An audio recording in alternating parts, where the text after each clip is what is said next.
लिए हमें कुछ बेसिक प्रिंसिपल्स या कुछ बेसिक आदतों को अपने अंदर ढालना होता है, और उन्हीं के बारे में आज के इस सेशन में आप लोगों से बात करेंगे। और उन्हीं कुछ बातों पर आप लोगों को यहाँ पर पता चलेगा कि वो कौन सी ऐसी बातें हैं, वो कौन से ऐसे बेसिक प्रिंसिपल्स हैं जिन्हें फॉलो करके आप चाहे किसी भी क्षेत्र में सक्सेस पाना चाहते हो, आपको उन गुणों को या उन प्रिंसिपल्स को फॉलो करना है।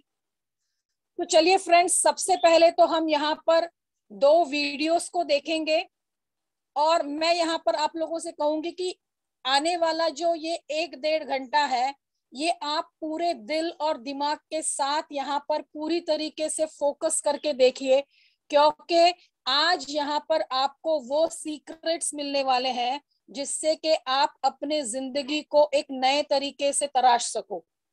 तो फ्रेंड्स, अभी हम पहले 2 वीडियोस को देखेंगे जिसमें आपको वो देखकर ये लिखना भी है कि आपने उनमें से क्या सीखा, और उन 2 वीडियोस को देखकर आपको पता चलेगा कि आप चाहे किसी भी फील्ड में सक्सेसफुल होना चाहते हो, ये कुछ बेसिक बातें हैं जो हमें करनी ही है। सो प्लीज पाखी जी, क्या हम वीडियो प्ले कर सकते हैं? Over to you ma'am.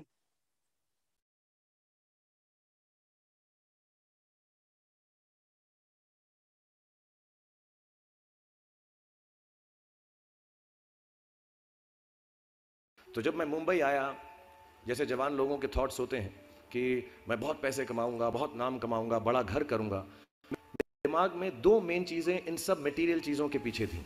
आज मेरे पास अल्लाह के फजल करम से सब है, लेकिन इन चीज़ों के पीछे, ये गाड़ी मांगने के पीछे, घर मांगने के पीछे, और मुझे लगता नहीं ये बुरा है। I think all of you should imagine all the good material things that you want, but behind them there were 2 good thoughts. One, मेरे माँ बाप की डेथ हो चुकी थी, एंड मेरे दिल में एक ही अरमान था कि अगर मुझे कोई बड़ा फिल्म फेयर का जैसा अवार्ड मिले तो वो मैं अपनी माँ की याद में अर्पित कर सकूं। तो मैं सब जवान लोगों से कहूँगा कि जो भी चीज़ आप करेंगे उसको खुशी से करें, और कहीं पे भी ये ना सोचें कि जो मैं करने जा रहा हूँ वो गलत है, बिकॉज ज़िंदगी जो है अंत उसका हमको भगवान ने लिख कर दिया हुआ है। तो जो भी फेलियर है या सक्सेस है, उससे आपका डर या उससे खुशी आपकी जो है, जब आपको मालूम है कि जिंदगी अंत ही होनी है, so none of it is going to be permanent. So if you fail once, don't worry, try again, learn from it. If you succeed once, don't become hot-headed and big-headed.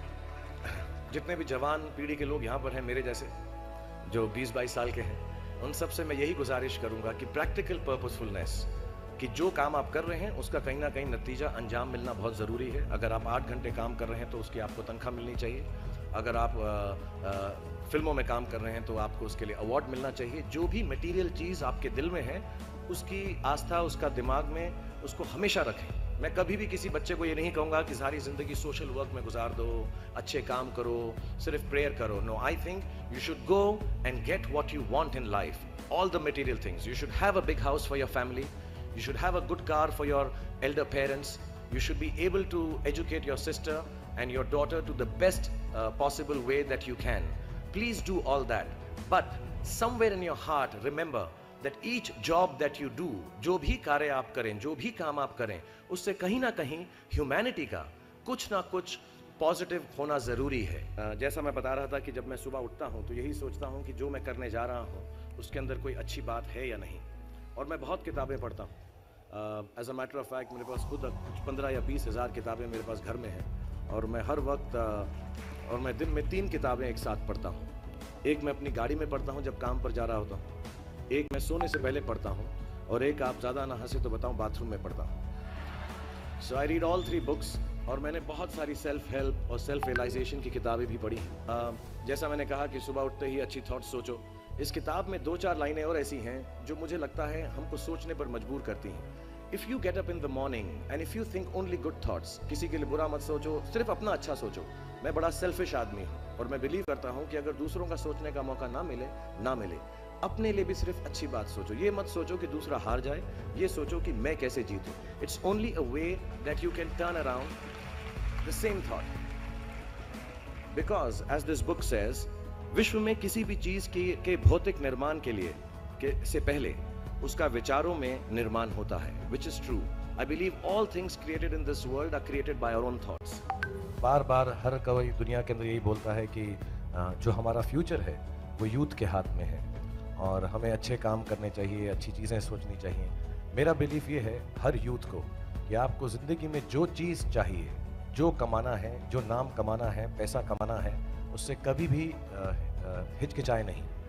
पूरे बल से, पूरी ताकत से हर वो चीज़ पाने की कोशिश करें जिसके आपके दिल में दिलचस्पी है, जिससे प्यार है, और हर बात वो करें जो आपको अपने सपने के करीब ले जाती है। लेकिन उस सपने के अंदर कहीं ना कहीं पर एक ऐसा ख्याल ज़रूर रखें कि अपनी ह्यूमैनिटी, अपने जो लोग हैं, उनका भी कुछ ना कुछ भला हो रहा है।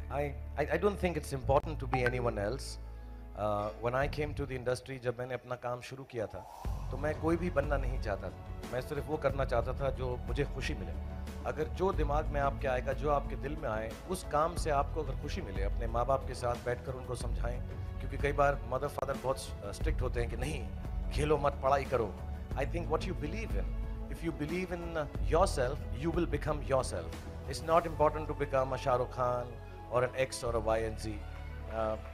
किसी की तरह बनना बड़ी बात नहीं है। आई थिंक अपने आप में, अपने आप से मुब्तला होकर अपने आप से खुश रहना, आई थिंक उससे बड़ी कोई भी हैसियत दुनिया में नहीं है। Whoever you are, you're beautiful. That's what I believe.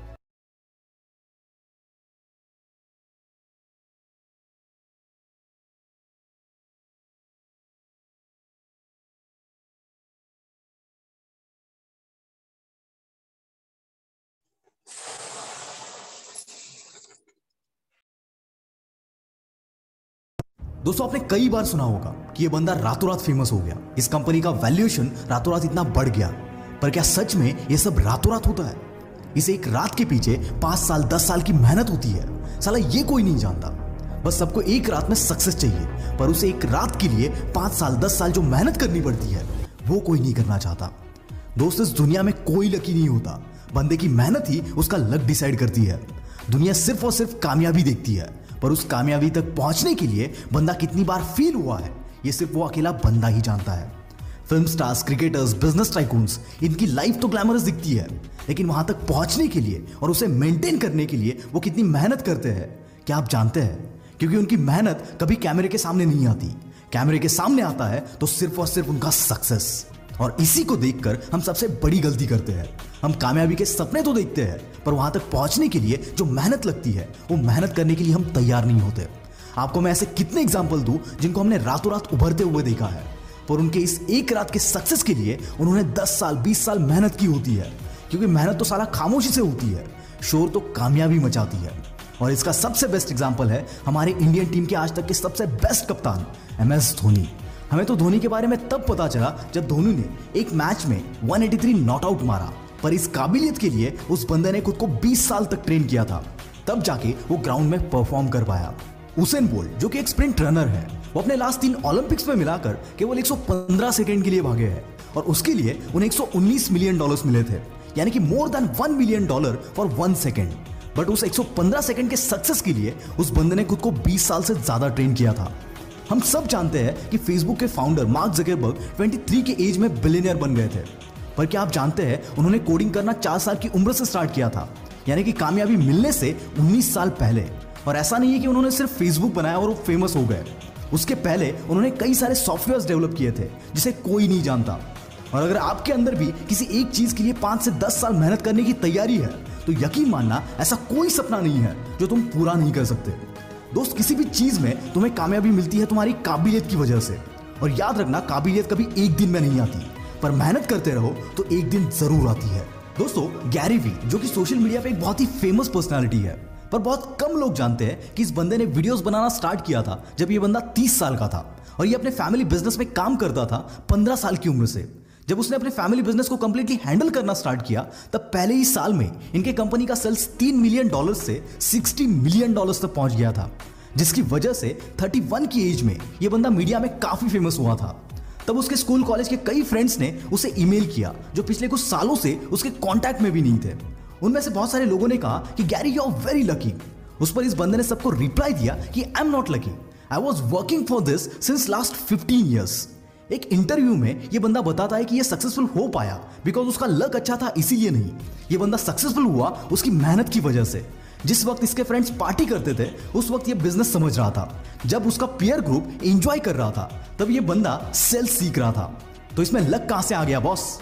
लोग इसे लक इसीलिए समझते हैं क्योंकि उन्हें एक दिन अचानक से उस बंदे का सक्सेस नजर आता है, पर उस सक्सेस को पाने के लिए जिस काबिलियत की जरूरत होती है उससे पाने के लिए उस बंदे ने कितने साल गुजारे हैं ये कोई नहीं जानता, क्योंकि वो वक्त दिखता नहीं है। जब तक आपके अंदर किसी भी काम को करने की काबिलियत नहीं आ जाती तब तक आप कभी भी उस काम को अच्छे से नहीं कर सकते। मैंने पिछले एक वीडियो में बताया था कि इस वक्त सबसे बड़ी अपॉर्चुनिटी है शेयर मार्केट में इन्वेस्ट करने के लिए, पर मैक्सिमम लोग बिना कुछ जाने बिना कुछ सीखे इसमें इन्वेस्ट करते हैं और इसीलिए फेल हो जाते हैं। इसीलिए इस जर्नी में एक फॉर्मूला कभी मत भूलना, फर्स्ट लर्न देन अर्न। दोस्तों आपने कई बार सुना होगा कि ये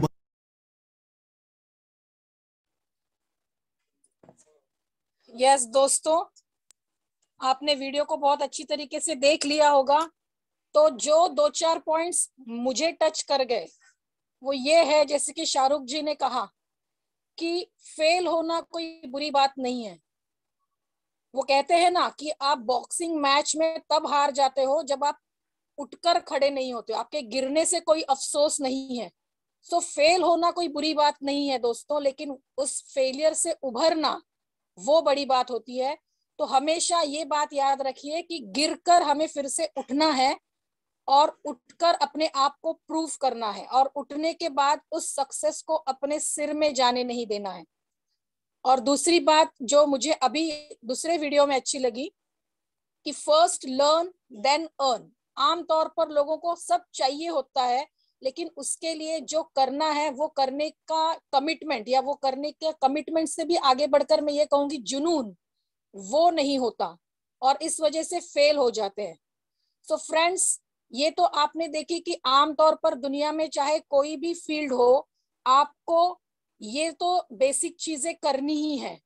लेकिन एक और गुड न्यूज मैं यहाँ पर ये देना चाहती हूँ कि एक आम इंसान को बिल्कुल ही आसान तरीके से अगर सक्सेसफुल होना है कंपेयर टू ये सारे फील्ड्स के, तो मैं थैंक्स कहूंगी समीर मोदी जी का, जिन्होंने मोदी केयर जैसी एक अपॉर्चुनिटी को एक आम इंसान के आजादी के लिए लॉन्च किया 25 साल पहले। जी हाँ दोस्तों, ये फरिश्ते से कम नहीं है जिन्होंने इतने नेक सोच के साथ इस अपॉर्चुनिटी को इंडिया में इंट्रोड्यूस किया, सिर्फ और सिर्फ आजादी पहुंचाने के लिए हर हिंदुस्तानी को। लेकिन जिसे वो चाहिए, उन्होंने दिया तो बहुत कुछ है, लेकिन मिलेगा और लेगा वही जो जुनूनी होगा। सो फ्रेंड्स, अभी मैं यहाँ पर मोदी केयर के एक ऐसे शख्सियत से आप सभी लोगों की मुलाकात करवाना चाहती हूँ। एक ऐसी लेडी जो बिल्कुल मिडिल क्लास से बिलोंग करती है, जो अपने घर परिवार को संभाला करती थी, लेकिन जब मोदी केयर के बारे में सुना तो उन्होंने अपने पूरे जिंदगी को टर्न अराउंड करके रख दिया। जी हाँ, एक बिल्कुल आम लेडी है पल्लवी कौशिक मैडम, जो आज जीबीडी है मोदी केयर में। तो चलिए सुनते हैं उनकी सक्सेस स्टोरी कि उन्होंने किस तरीके से ये मुकाम हासिल किया। सो पाकी जी, please play the video of Pallavi Kaushik ma'am. Yes ma'am.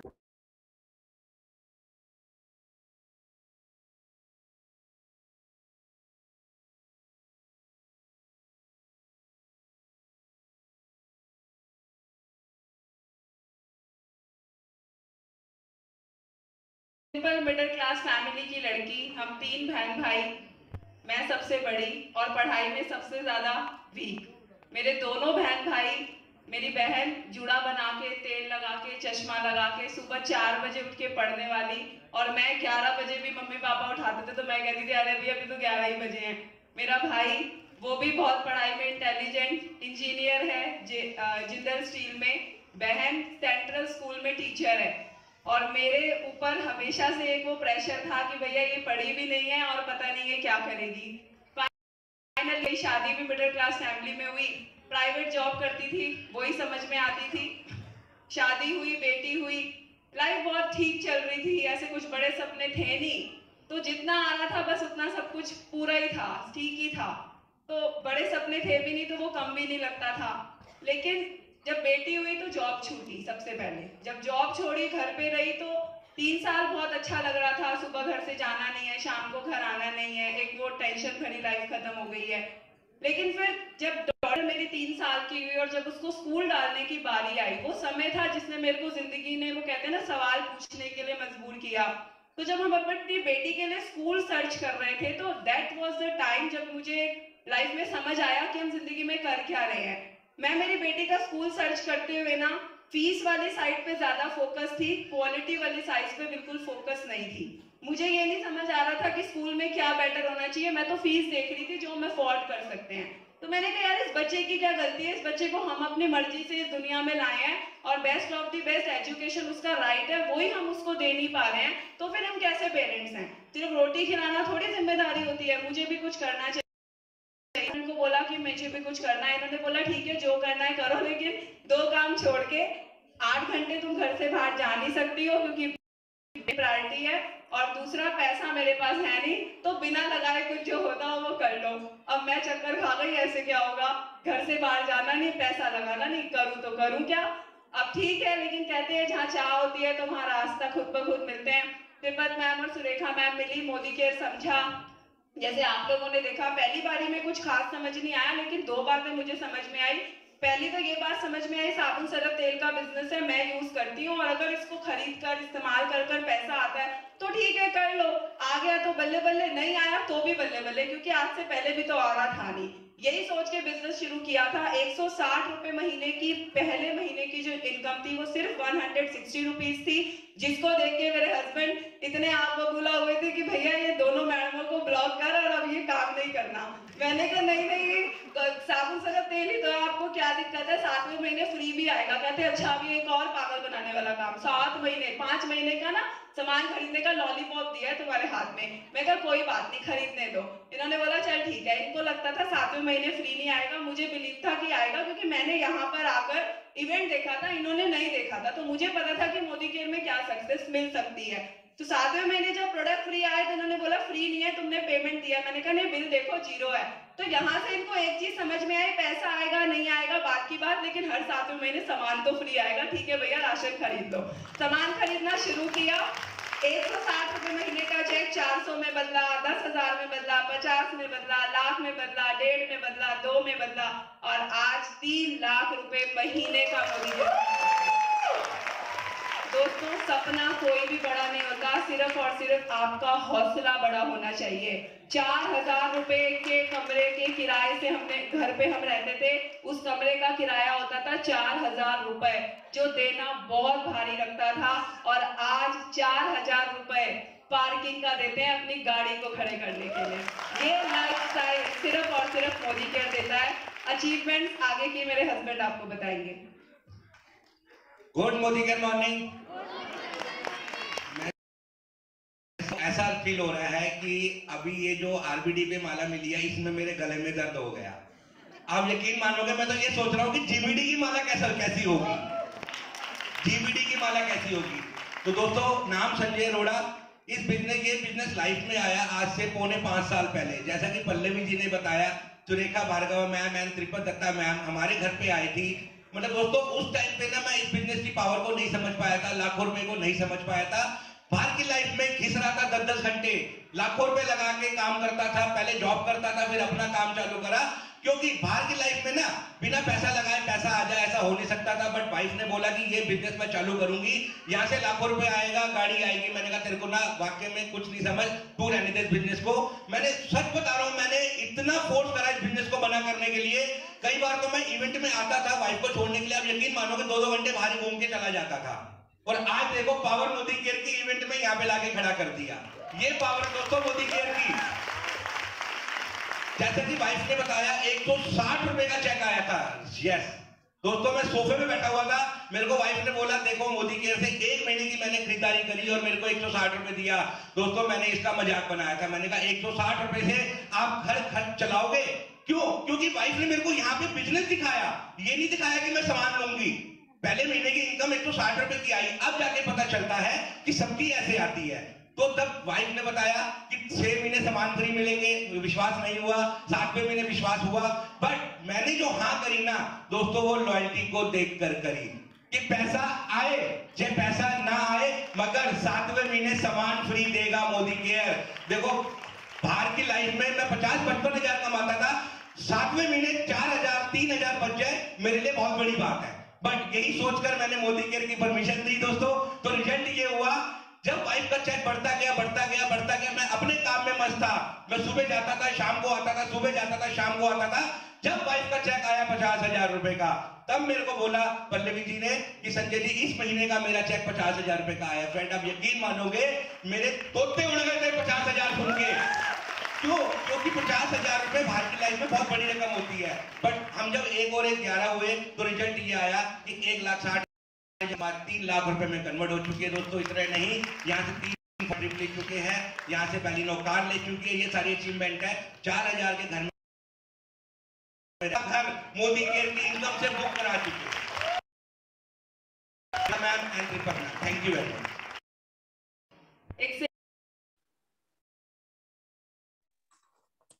Yes friends, देखा आपने कि एक सिंपल, बिल्कुल ही सिंपल बैकग्राउंड से पली बड़ी हुई लड़की, जो कि एजुकेशन में भी इतना कुछ खास नहीं कर रही थी, लेकिन उन्होंने विश्वास रखा और उन सक्सेस प्रिंसिपल्स को फॉलो किया, तो उनका 160 का चेक आज 3 लाख में बदल गया है। तो खुद पे विश्वास रखिए, सबसे पहले तो इस सिस्टम पे विश्वास रखिए, और सक्सेस के जो प्रिंसिपल्स है उसके ऊपर अड़कर आपका भी जो आज का 160 का चेक है वो जरूर 3 लाख और उससे आगे भी जाएगा। इस बात पे खुद भरोसा कीजिए, तो दुनिया तो अपने आप ही करेगी। फ्रेंड्स, इसके बाद जो हम सक्सेस स्टोरी सुनने वाले हैं, मैं कहूंगी कि अपने अपनी जगह पे बैठकर जोर से तालियां बजाइए। मैं एक ऐसे सुपर वुमन से आपको मिलवाना चाहती हूँ जो कि आज की तारीख में नेटवर्क इंडस्ट्री की सबसे हाईएस्ट अर्नर है, और वो हम सभी उन्हें गुरु माँ के नाम से ऑल ओवर इंडिया जानते हैं, जो कि है सुरेखा भार्गव मैडम। लेकिन जिनका बैकग्राउंड अगर मैं कहूँ, वो उनके अपने स्टोरी में हमेशा यही कहती है कि मैं बिल्कुल ही कॉन्फिडेंस नहीं था, सिर्फ एक लैंग्वेज आती थी। लेकिन फ्रेंड्स, आज अगर उनके सक्सेस को हम देखें तो कोई यकीन नहीं करेगा कि ऐसे बैकग्राउंड के लोगों को भी यहाँ पर इतनी बड़ी सक्सेस मिल सकती है। जी हाँ दोस्तों, बिल्कुल मिली है। और आज वो न सिर्फ खुद के सक्सेस के लिए, बल्कि हम और आप जैसे कई सारे लोगों के सक्सेस के लिए खड़ी है, और एक पे एक जीबीडीज को और सक्सेसफुल स्टोरीज को बनाए जा रही है। So with a great round of applause, मैं यहाँ पर पाकी जी को कहना चाहूंगी कि सुरेखा मैडम जी का वीडियो प्ले करें। मेरा नाम डॉक्टर सुरेखा भार्गव है। डॉक्टर हूँ क्योंकि अकाउंटिंग में पीएचडी करी है, पर एक बहुत ही मिडिल क्लास फैमिली को बिलोंग करती हूँ। और सारे बचपन ये सुनते सुनते बड़ी हुई कि भैया भार्गव जी, ये तो आपकी बेटियाँ, इन्होंने कौन सा आपका नाम रोशन करना है, इन पे क्यों खर्चा कर रहे हो, इनको क्यों साइकिल दिलाई, इनको क्यों लूना दिलाई, इनको क्यों ट्यूशन पढ़ा रहे हो। और बस मन में कहीं इच्छा थी कि अपने पेरेंट्स का नाम रोशन करूँगी। बहुत पढ़ाई करी, शादी हुई मेरी एक चार्टर्ड अकाउंटेंट से, दिल्ली आ गई। अच्छी, हमसे थोड़ा अपर क्लास फैमिली थी, भगवान का दिया सब कुछ था, खुशी नहीं थी। क्यों? क्योंकि ब्रेकफास्ट में क्या बनेगा, फिर लंच में क्या बनेगा, लंच में सोचते थे डिनर में क्या बनेगा, और डिनर में फिर सोचा करते थे कि ब्रेकफास्ट में क्या बनेगा। नो डाउट वो पीरियड हमने बहुत इन्जॉय किया, बट इच्छा थी अपनी पहचान बनाने की, अपना नाम कमाने की, अपने पेरेंट्स को गर्व महसूस कराने की, अपने ससुराल में ये साबित करने की कि मैं ही अरुण के लिए बेस्ट, मैं ही अरुण जी के लिए बेस्ट मैच थी। बहुत सारी दबी हुई इच्छा थी जो बस दबी ही रह जाती अगर मोदी केयर अपॉर्चुनिटी सामने नहीं आती। मोदी केयर का प्लेटफॉर्म आया, एक लेडी आई थी और उसने इस अपॉर्चुनिटी के बारे में हमें बताया, कुछ एक फ़ोटोग्राफ्स दिखाई। एक मोटर मैकेनिक था जो कहीं किसी गैरेज में नौकरी करता था, उस फोटोग्राफ में वो अपने खुद के प्लेन के साथ खड़ा था। एक टीचर थी जिसके दोनों पैर कटे हुए थे, व्हील चेयर पर बैठी थी, हैंडीकैप थी, पर अपने करोड़ों के बंगले के सामने व्हील चेयर पर बैठी थी। एक हस्बैंड वाइफ की फ़ोटोग्राफ थी जिन्होंने 4 साल इस बिज़नेस को किया था। हस्बैंड की रोड एक्सीडेंट में डेथ हो गई थी, वाइफ पागल हो गई थी, पागल खाने चली गई थी। पर 30 साल बाद जब ये कहानी लिखी गई थी तो उनके दोनों बच्चे अमेरिका के 100 सबसे रईस लोगों में से एक थे। दोस्तों, वही एक ऐसा क्षण था जिसमें कुछ क्लिक हुआ, कुछ किसी चीज़ ने मुझे हुक किया और बस दिल में आया कि अगर एक मोटर मैकेनिक प्लेन खरीद सकता है तो मैं क्यों हस्बैंड को हर साल बर्थडे पे पैंट शर्ट गिफ्ट करती हूँ। मैं भी कुछ कार, कुछ लैपटॉप, कुछ अच्छी अच्छी चीज़ें गिफ्ट कर सकती हूँ। अगर एक हैंडीकैप टीचर कर सकती है तो मैं क्यों नहीं कर सकती हूँ। मेरे तो भगवान की दया से हाथ पैर सही सलामत है। और अगर कोई 4 साल इस बिज़नेस को करके अपनी अगली पीढ़ी को अमेरिका के 100 सबसे रईस लोगों में शामिल कर सकता है तो मैं 20 साल कर लूँगी। पर मुझे भी हिंदुस्तान की 100 सबसे रईस औरतों में शामिल होना है। कहते हैं ना सरस्वती बैठती है, शायद वही हुआ था मेरे साथ। सोचा, बोलना शुरू किया, इस सपने को लोगों को बताना शुरू किया, सबने मजाक बनाना शुरू किया। पर खुशनसीबी ये थी कि घर वालों ने साथ दिया, मेरे इन लॉज ने, मेरे पेरेंट्स ने, मेरे 2.5 साल के बच्चे ने मेरा सपोर्ट किया। और दोस्तों आज अभी भी मैं नहीं जानती कि वो जो 100 हिंदुस्तान की सबसे रईस औरतें हैं उसमें से जो सबसे नीचे 100वीं है वो कितना कमाती है, मुझे नहीं पता। और शायद मुझे जानने की ज़रूरत भी नहीं है, क्योंकि इरादे, क्योंकि हौसले ज़्यादा मायने रखते हैं।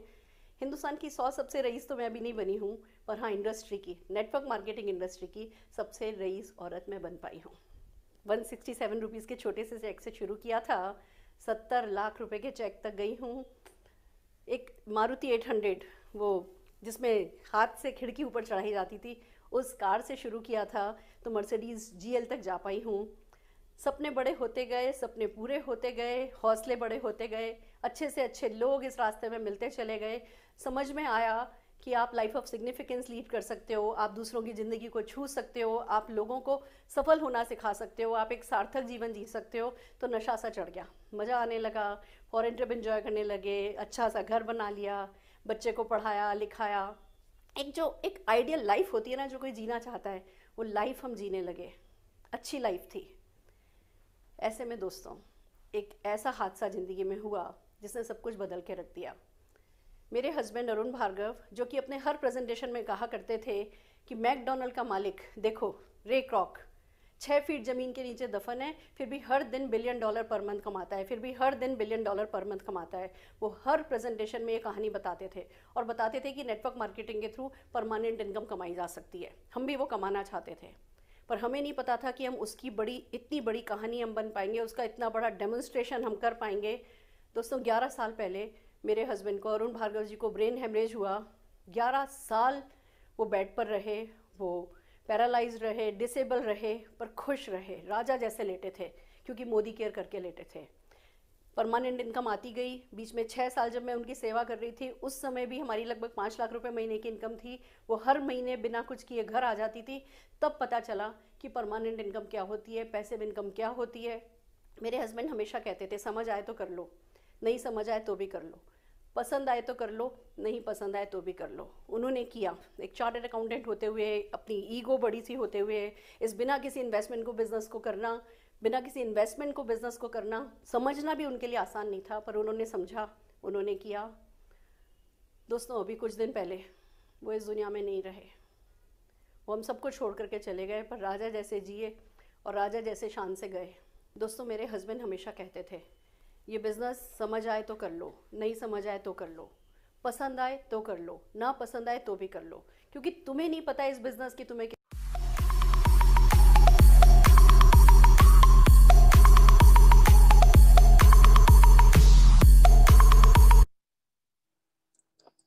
यस दोस्तों, आपने सुना कि कितने सिंपल बैकग्राउंड से आए हुए लोग भी यहाँ पर कितने अच्छे तरीके से सक्सेसफुल हुए हैं।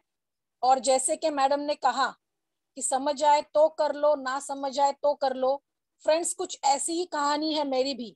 मुझे भी जब पहली बार ये मौका बताया गया था तो बहुत कुछ समझ में नहीं आया था, लेकिन वो पैसिव इनकम और जैसे कि मैडम ने कहा कि अपनी एक सेल्फ आइडेंटिटी मुझे चाहिए थी, और यही एक कारण था कि मैंने इस अपॉर्चुनिटी को चुना और फिर समझते गई। अभी भी समझ रही हूँ, पूरी तरीके से अभी समझ में नहीं आया है, लेकिन कोशिश यही है कि बेहतर बनूं आज से कल।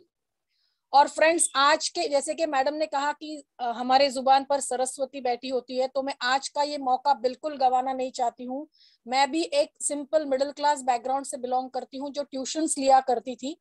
कुछ नहीं करती थी ऐसा नहीं कहूंगी, ट्यूशंस लिया करती थी, लेकिन आज इस समीर मोदी जी के इस अपॉर्चुनिटी के कारण एक बिजनेस वुमन को उन्होंने उसके अंदर से बाहर निकाला है और आज मैं ये बोलने की ताकत रख रही हूँ आप सभी लोगों के सामने कि मैं भी अपने हस्बैंड को पैंट शर्ट या ऐसे कुछ गिफ्ट ना करते हुए स्विफ्ट डिजायर ये गाड़ी गिफ्ट करने जा रही हूँ, और वो होगा और होके ही रहेगा।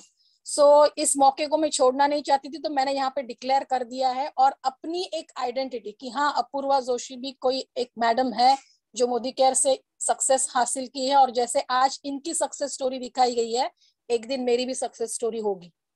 फ्रेंड्स, अभी मैं जिन्हें यहाँ पर इंट्रोड्यूस करना चाहती हूँ वो हमारे R&D की सबसे चहेती एवर स्माइलिंग, जिन्हें कहा जाता है, जो मेरी इमीडिएट अपलाइन है, और वो मेंटोर तो सभी की है, लेकिन अगर मैं दिल से कहूँ तो वो मेरी रोल मॉडल है।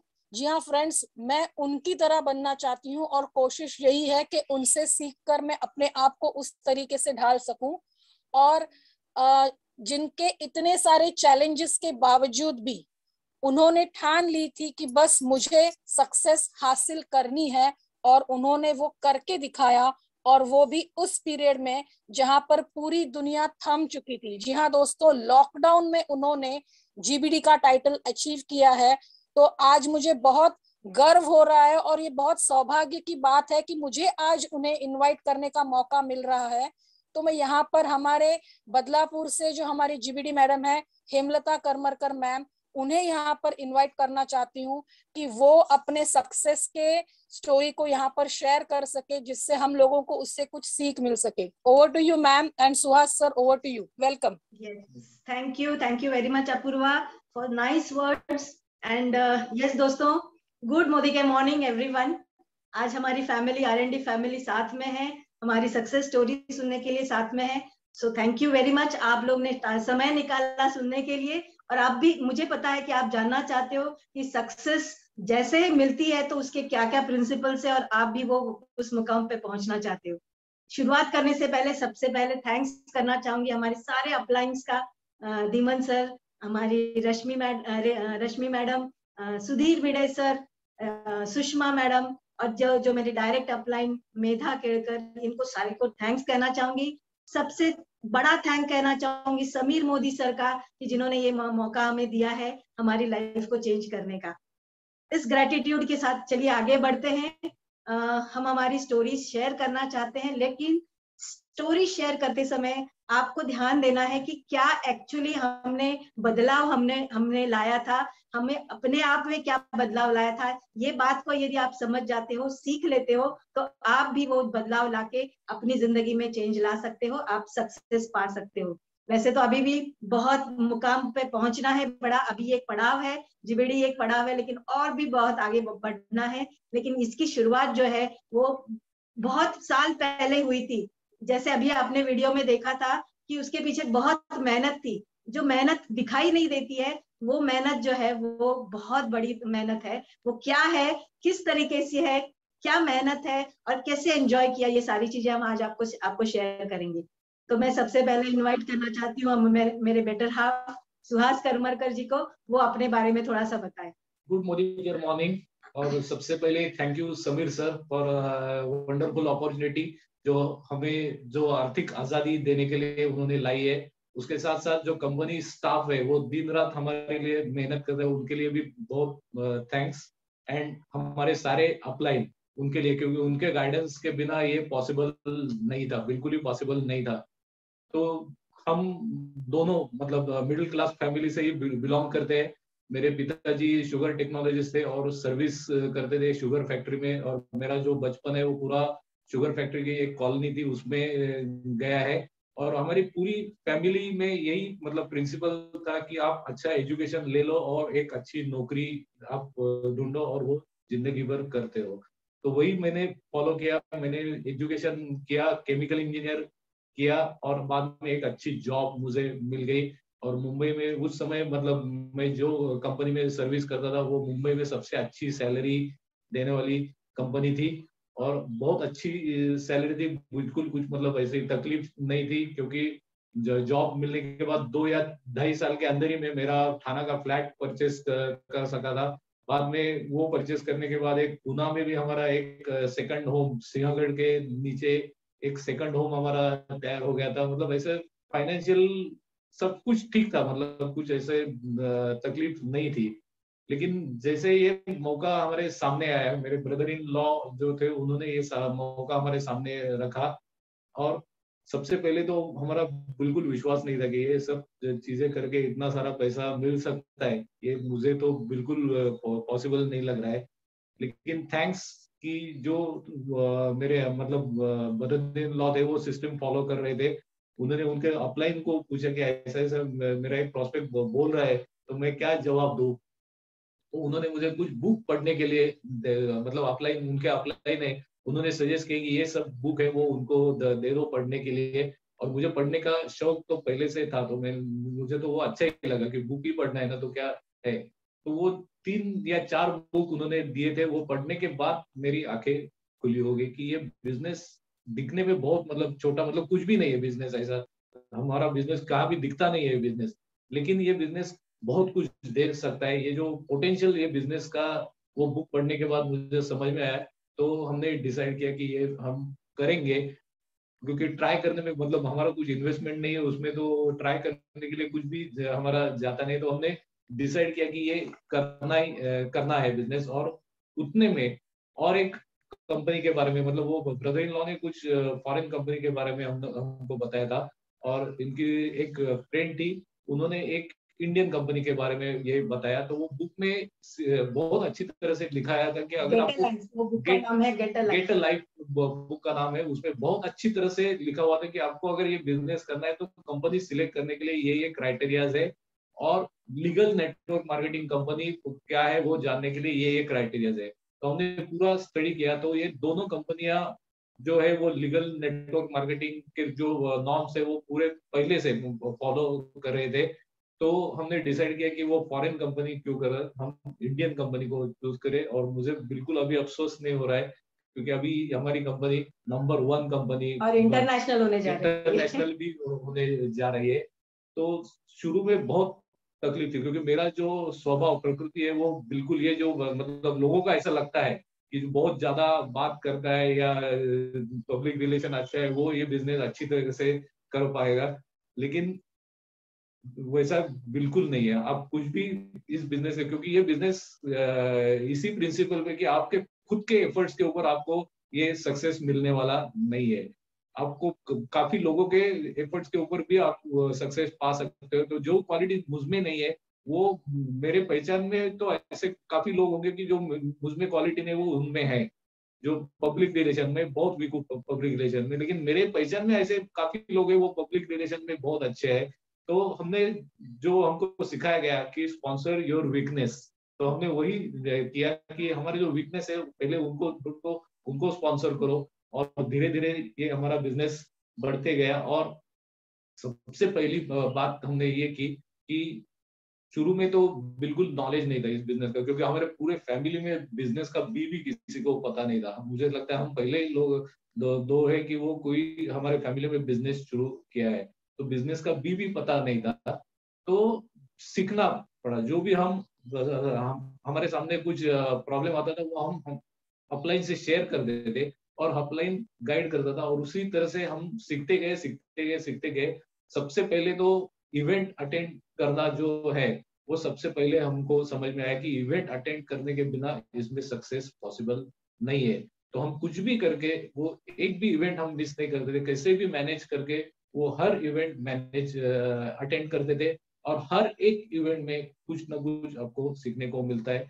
क्योंकि काफी बार ऐसा लगता था, हमको भी ऐसा लगता था कि बार बार तो वही तो बोल रहे, कुछ अलग नहीं बोल रहे, बार बार एक बार तो हमने सुन लिया, सिस्टम ट्रेनिंग एक बार ले लिया, अभी वापस बार वही सुनने से क्या होगा। लेकिन हर बार हमको कुछ ना कुछ नया सीखने को मिला, और वो हम इम्प्लीमेंट भी करते गए। और इवेंट्स के साथ साथ जो बुक्स है वो भी हम काफी बुक्स हमने परचेज किए और पढ़ना शुरू किया, उसमें से सीखने लगे। उस समय हमारा जो YouTube या ऐसा कुछ इंटरनेट का कुछ चैनल कुछ भी नहीं था, तो कैसेट्स भी कंपनी के नहीं थे उस समय, तो हम कुछ अलग कंपनी के कैसेट सुन के उसमें से हम सीखते थे, और वो हमारे बिजनेस में इम्प्लीमेंट करते थे। काफी कैसेट हमारे पास मुझे लगता है 50-60 कैसेट उस कंपनी के थे हमारे उस पास। समय कैसेट चलती थी। कैसेट, हाँ कैसेट चलती, ऑडियो कैसेट चलती थी, वो सीडीज वगैरह भी नहीं थे उस समय। एक टेप रिकॉर्डर और वो कैसेट सुनते थे। मुझे लगता है 40-50 कैसेट कम से कम हमारे पास होगी, उससे हम सीखते थे। और हमारे जो अपलाइन है सुधीर सर, सुषमा मैडम और धीमन सर और रश्मि मैडम, उनसे तो हमने काफी कुछ सीखा है। मतलब ये जो भी हमारा सक्सेस है वो उनके गाइडेंस के ऊपर ही पूरा डिपेंड करता है, क्योंकि वो अगर नहीं होते तो ये बिल्कुल पॉसिबल ही नहीं था। तो सीखते गए और वो इम्प्लीमेंट करते गए। काफी चैलेंजेस भी हमारे साथ आई, वो हिम्मता शेयर करेंगे। यस यस दोस्तों, मैं अपने बारे में बता दूं कि मेरा जन्म जो है वो अंबरनाथ, जो बदलापुर के पास में है, वहीं पे हुआ था। और पिताजी ऑर्डनेंस फैक्ट्री में थे, तो क्वार्टर्स में, हम भी क्वार्टर्स में रहते थे। बहुत आलीशान क्वार्टर थी, बहुत अच्छे से हमारी जिंदगी चल रही थी। स्कूल मेरा केंद्रीय विद्यालय जो सेंट्रल स्कूल है अंबरनाथ का, वहां पे मैंने 10th तक पढ़ाई की। उसके बाद में बीकॉम मैंने करा, और बीकॉम करते करते मुझे पता चला कि मेरे में टैलेंट है, वो है डांसिंग का टैलेंट। उसको मैंने परस्यू किया, और विशारद तक, जैसे एग्जाम्स होते हैं, वो विशारद तक मैंने करके डांस, भरतनाट्यम, क्लासिकल डांस में भी उसमें मैंने एग्जाम्स पास किए। और बीकॉम, जैसे ही बीकॉम हुई तो रिजल्ट भी नहीं आया था, तो उससे पहले ही हमारी शादी तय हो गई। और शादी तय होने के बाद हम थाना शिफ्ट हो गए, और बहुत अच्छा चल रहा था। जैसे इनकी नौकरी अच्छी थी, सब कुछ अच्छा चल रहा था।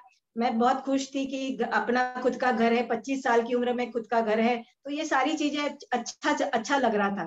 फिर 2 बेटियां हुई, वो उसी में मैं लग गई, एक हाउसवाइफ के, हाउस मेकर के इसमें रोल में चली गई। पूरे बच्चों को संभालना, आने जो भी करना है, खाना बनाना, ये सारा अच्छा लग रहा था मुझे। And I was enjoying everything, कि वो शाम के वक्त आ जाते थे, हम घूमने चले जाते थे, ये सब कुछ चल रहा था। लेकिन कहते ना कि एक जैसी जिंदगी नहीं, कहीं ना कहीं उतार चढ़ाव तो आता ही रहता है। तो हमारे 1999 की बात है कि एक बहुत बड़ा हमारे जिंदगी में हादसा हुआ कि मुझे ब्रेस्ट कैंसर डिटेक्ट हुआ। और उस समय एक्चुअली मैं हिल गई थी कि एज वैसे भी मेरी 35 और 40 के बीच में थी, तो मैं बहुत डर गई कि इतने छोटे एज में ये बीमारी आ गई है, मेरे बच्चों का कैसे होगा, घर का कैसे होगा, मेरा क्या होगा। ये पहले तो बिल्कुल घबराहट हो गई थी। और जो ट्रीटमेंट थी वो बहुत ही मतलब कहते हैं ना, जो बहुत पेनफुल ट्रीटमेंट थी। तो डर लगता था, एक्चुअली डर लगता था। लेकिन पता नहीं, अंदर से एक ताकत सी थी अंदर के अंदर कि नहीं, मुझे रुकना नहीं है, मुझे आगे बढ़ना है, मैं इतने जल्दी हार नहीं मानूंगी, मुझे आगे बढ़ना है। और मैंने उस समय डिसाइड किया कि इतना जो पैसा खर्चा हो रहा है, इतनी सारी जो पेनफुल लाइफ चल रही है, उसके लिए मुझे पैसा कमाना है। और उसके लिए मैं कुछ ढूंढ रही थी कि भाई मुझे बहुत सारा पैसा कमाना है, मैं किसी चीज में बिजी हो जाऊं तो मैं ज्यादा अच्छी तरीके से इसमें से बाहर निकल सकती हूँ। और वो डिसीजन जो था ना, वो डिसीजन की वजह से यूनिवर्स ने उसको सुना, और यूनिवर्स ने इस मोदी केयर को मेरे सामने लाके खड़ा किया कि यस, आप इसको कर सकते हो, आप अपना घर संभाल के, अपनी हेल्थ को संभाल के ये सारी चीजें कर सकते हो। ये मेरे सामने आया, और उस डिसीजन की वजह से मैं जब मोदी केयर में आई, जो पॉजिटिविटी मुझे ट्रेनिंग्स में मिलती थी, जो जिस तरीके के लोगों के साथ में हम इंटरेक्शन करते थे, हमारे अपलाइंस के साथ में, तो एक माहौल सा बन गया था पॉजिटिविटी का। और वो पॉजिटिविटी ने मुझे उस माहौल से पूरी तरीके से बाहर निकाला। और 1999 में ये हुआ, दिसंबर की समय की बात कर रही हूँ। और मार्च 2000 में हमने मोदी केयर को ज्वाइन किया। 8 मार्च को अभी हमारे 22 साल पूरे होने वाले हैं इस मोदी केयर के साथ में। तो जब हमने शुरुआत की थी, जैसे इन्होंने कहा कि ट्रेनिंग्स को अटेंड करना, ये हमने कभी भी नहीं छोड़ा, कभी भी नहीं छोड़ा। कहाँ कहाँ जाना होता था। बैंड्रा में उस समय ऑफिस हुआ करता था, बोरीवली में सर रहते थे, तो वहां पे इवेंट्स किए जाते थे। थाना में हर वीक हमारी मीटिंग रहती थी सुधीर सर के यहाँ, हम जाते थे, हमारे डाउनलाइंस को मोटिवेट करते थे, और सारे लोग मिलके जो है बिजनेस को कर रहे थे। और एक चेंज जो उस समय हमको सिखाया गया, वो चेंज था सेल्फ यूज का। यस दोस्तों, ये सेल्फ यूज के बारे में जब हमको बताया गया, तो हमने कुछ भी नहीं सोचा, उस समय कुछ भी नहीं सोचा। हमारे पास जो भी सामान था उस सारा का सारा जो हम यूज कर रहे थे बाहर से खरीद के, वो सारा का सारा पैकअप करके हमने साइड में रखा। साइड में रखा यानी कि हमने हमारे मेड को दे दिया और हमने पूरी तरीके से अपने आप को मोदी केयरियन बना लिया। मोदी केयर के प्रोडक्ट्स के साथ में हमने हमारे पूरे घर में बदलाव ला लिया। तो सेल्फ यूज जो है वो बहुत बहुत इंपॉर्टेंट बिहेवियर था जो हमने हमारे अंदर लाया। उसको लाने की वजह से ये हुआ कि हम एक्सपीरियंस कर पाए, हम लोगों के साथ शेयर कर पाए। ये जो बिहेवियर था ये सबसे बहुत इंपॉर्टेंट है, जो हमने पहले दिन से मेरे से ज्यादा ये बहुत ज्यादा उसके बारे में सोचते थे। हमारे घर में कुछ गिफ्ट भी आ जाती है ना, कहीं से बाहर से गिफ्ट भी कोई अलग चीज से आ जाती है जो मोदी केयर में मिलता है, तो वो कभी भी हमको यूज करने के लिए खुद भी नहीं यूज करते थे, हमें भी कभी यूज करने नहीं देते थे। नहीं, उसको साइड में रखो, मेड को दे दो या किसी और को गिफ्ट भी नहीं करना। गिफ्ट करोगे तो वो बाहर की चीज दिए, मोदी केयर का ही देना है। ये सारी चीजें जो है वो एक लॉयल कस्टमर की तरह, लॉयल कंज्यूमर की तरह हम पूरी तरीके से चेंज हो गए थे। और ये बदलाव बहुत इंपॉर्टेंट था उस समय नहीं, मैं तो कहूंगी ये सारे सक्सेस के लिए, हमारे बिजनेस के सक्सेस के लिए ये पहला बदलाव बहुत जरूरी है। और वो हमने पहले दिन से ही शुरुआत कर दी थी। और जैसे इवेंट में जो भी बताया जाता था उसको इम्प्लीमेंट करना। ऑफ कोर्स कभी रिजल्ट्स मिलते थे, कभी रिजल्ट्स नहीं मिलते थे, कभी लगता था कि ये बहुत बड़ा है, ये नहीं हो सकता है। लेकिन जैसे ही जब भी हम फिर से इवेंट को अटेंड करते थे, फिर मोटिवेटेड हो जाते थे, फिर काम करते थे, फिर रिजल्ट्स मिलते थे। इस तरीके से करते करते करते जो है आज हम इस लेवल तक पहुंचे हैं, इवेंट्स को अटेंड करते करते और लर्निंग करते करते। लेकिन हाँ, उस समय एक चैलेंज ये भी था कि जैसे बैलेंसिंग करना, लाइफ को बैलेंस करना, टाइम मैनेजमेंट करना, ये जो था ये बहुत, मैं लकी हूँ इस बारे में कि ये इन्वॉल्व थे उस समय। और हम हमेशा कहते हैं कि ये फैमिली बिजनेस है, फैमिली को इन्वॉल्व कीजिए। फैमिली जब इन्वॉल्व हो जाती है तो वो बैलेंसिंग करना बहुत पॉसिबल हो जाता है। और वो बैलेंसिंग करना हमने सीख लिया कि मैं जब इवेंट में जाती थी तो ये बच्चों को संभालना या घर को संभालना, जो भी काम है वो करते थे, या ये जब बाहर जाते थे इवेंट के लिए तो मैं संभालती थी। और कभी कभी ऐसा मैनेज करते थे कि सब कुछ करके बच्चों को छोड़ के हम दोनों भी इवेंट के लिए जाते थे, जहां इंपॉर्टेंट है वहां पे उस तरीके से हमने काम किया। और बच्चे उस समय छोटे थे तो उनको लगता था कि ये मीटिंग के लिए बार बार जा रहे हैं, बार बार मीटिंग के लिए जा रहे हैं। तो उस समय हमको पता चला कि यस, यदि उनके छोटे छोटे ड्रीम्स भी पूरे कर देते हैं ना तो वो अच्छी तरीके से हमको सपोर्ट करेंगे। और जैसे उनके ड्रीम्स, छोटे छोटे सपने हमने पूरे करने शुरू कर दिए तो उनका भी सपोर्ट आने लगा। वो भी कहने लगे कि नहीं मम्मी जाओ, क्योंकि ये बिजनेस जो है जो सपना पूरा करवाता है, तो हम भी आपके साथ में, आप बिल्कुल चले जाओ। तो ये सपोर्ट जो है फैमिली का, वो बैलेंसिंग हमने किया। और हमने कभी भी ये नहीं सोचा कि हम ये नहीं करेंगे और उसके लिए हमको इसको छोड़ना पड़ेगा या इसको करना पड़ेगा तो इसको छोड़ना पड़ेगा, ये कुछ नहीं हुआ। दोनों चीजों को बैलेंस करा और पता चला कि हम ये भी कर सकते हैं और ये भी कर सकते हैं। ये मैनेजमेंट, टाइम का मैनेजमेंट हमने सीखा और ये बहुत जरूरी है हमारे बिजनेस में। और ढूंढने लगे कि क्या अनप्रोडक्टिव टाइम हम कहाँ कहाँ पे निकालते हैं। जैसे फॉर एग्जाम्पल मैं हाउसवाइफ हूँ, खाना बनाती थी पहले, तो पूरा दिन निकल जाता था खाना बनाने में। लेकिन उसमें भी हमने प्रोडक्टिव दिखा कि नहीं, 2 घंटे में खाना बन सकता है। वो करना हमने शुरू कर दिया कि उठने के साथ साथ 2 घंटे में खाना बनाओ, फिर पूरी तरीके से हम बिजनेस को हम फोकस करते थे। या टीवी देखना वो अनप्रोडक्टिव हमको दिखाई दिया। तो आपको विश्वास नहीं होगा, 3 साल तक हमारे घर में टीवी बिल्कुल भी नहीं था, बिल्कुल भी नहीं, बेच दिया था हमने। हम बिल्कुल भी टीवी नहीं देते। बच्चे हमारे बहुत परेशान थे कि टीवी क्यों नहीं रखा है। लेकिन जब मम्मी जी रिटायर हो गई और साथ में रहने लगी, उसके बाद हमारे घर में टीवी आया कि उनके लिए। और अभी भी आप देखोगे हमारे मम्मी का जो रूम है वहां पे टीवी है, बाहर कहीं पे भी हमारा टीवी नहीं है। अभी जो टीवी था वो भी हमने निकाल दिया, उसको हमने नहीं रखा है। तो ये जो है, हॉल में हमने बिल्कुल भी टीवी नहीं रखा, या हमने डिसाइड कर लिया कि हम अनप्रोडक्टिव टाइम जहां भी दे रहे हैं उसको हम प्रोडक्टिव कैसे बनाए। ये जो है, ये प्रिंसिपल को हमने सीखा, ये मोदी केयर में ही आने के बाद सीखा। और उसकी वजह से ये हुआ कि हमको ज्यादा टाइम मिलने लगा बिजनेस को देने के लिए। फिर दूसरी बात आती है कि जैसे कहा कि अप्स एंड डाउन्स तो चल ही रहे थे, कभी बिजनेस चलता था, कभी नहीं चलता था। कभी कभी ऐसा होता था कि हाँ बहुत सारे लोग अच्छा काम कर रहे हैं, फिर वो डाउन हो गए, फिर जीरो पे आ गए, फिर उनको उठाना, ये सारी चीजें तो चल रही थी, लेकिन हमने उसमें कंसिस्टेंसी रखी, हमने उसको छोड़ा नहीं, बिलीफ रखा, विश्वास रखा कि नहीं एक ना एक दिन तो ये बिल्कुल हमको ये सक्सेस तो मिलने ही वाली है। ये बहुत चीज हमने याद रखी, बिलीफ रखा। और कहते हैं ना चैलेंजेस ये सब तो थे ही। उसके बाद में जैसे मैंने कहा कि 1999 में मुझे फर्स्ट टाइम ये डिटेक्ट हुआ था, और उसके बाद 8 साल के बाद 2008 में जो है वो फिर से मुझे नेक्स्ट ब्रेस्ट पे डिटेक्ट हुआ, कैंसर डिटेक्ट हुआ, फिर वही प्रोसीजर, ऑपरेशन कराना, उसके बाद केमो कराना, ये सारी चीजें चल रही थी। उसमें बहुत समय जा रहा था, लेकिन हमने उस 8 साल के अंदर इस तरीके की इनकम खड़ी कर दी थी कि हमको कहीं पे भी वो दिखाई नहीं दिया कि हम उस समय प्रेजेंट नहीं है, फिर भी हमारे अकाउंट में पैसे आ रहे हैं। ये हमको उस समय पता चला कि ये है पैसिव इनकम। ऑफ कोर्स बहुत बड़ा चेक नहीं था उस समय, 30,000 40,000 का चेक आने लगा था, लेकिन हाँ उस समय भी वो काफी था कि घर चल जाए, अच्छी तरीके से घर चल जाए, वो उस समय का माहौल था। तो वो 30-40,000 भी हमारे, मैं हॉस्पिटल में थी और हॉस्पिटल में जब ऑपरेशन चल रहा था तो हमारे घर पे चेक आया था, तो मैंने वो उसी समय देख लिया था कि ये आज कुछ भी हो जाए ये पैसिव इनकम हमको देने वाला है, और फिर तो डिसाइड कर लिया कि नहीं।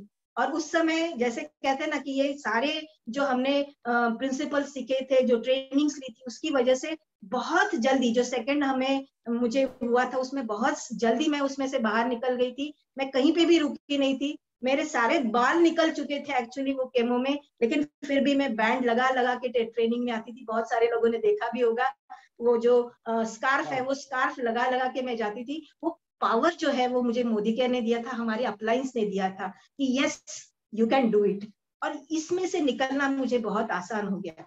और अब तो ऐसे लगता है कि कोई भी चैलेंज जो है वो करना क्या है, जस्ट एक्सेप्ट इट, यस ये हुआ है मेरे साथ, ये फैक्ट है मेरे साथ में, लेकिन इसके ऊपर सोल्यूशन क्या है, क्या क्या कर सकते हैं, और आगे बढ़ना है। पास्ट में या उसी चीज को पकड़ के नहीं बैठना है, ये हमने उसमें से सीखा और हम आगे बढ़ने लगे। तो फिर कोई भी चैलेंज अब हमको चैलेंज नहीं लगता है, जस्ट एक्सेप्ट करते हैं आगे बढ़ते हैं, जस्ट एक्सेप्ट करते हैं आगे बढ़ते हैं।